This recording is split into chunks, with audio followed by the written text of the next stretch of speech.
Vivimos una tradicional y verdadera fiesta de San Juan y disfrutamos de los juegos tradicionales que tanto nos identifican.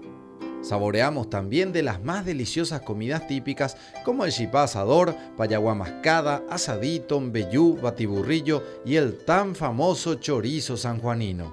Y no podíamos dejar pasar esta oportunidad para llegar a la casa de Agustín Pío Barrios, uno de los compositores más importantes del siglo XX.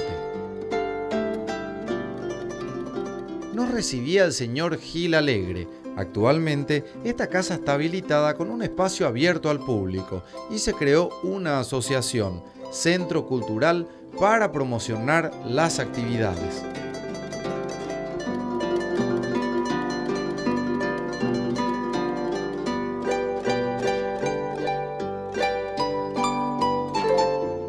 ¿Qué significa Nitsuga Mangoré?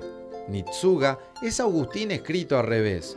Fue un amigo suyo, estando en Venezuela, quien escribe su nombre de esta forma, lo cual gustó a Barrios y desde entonces empieza a firmar Nitsuga Mangoré.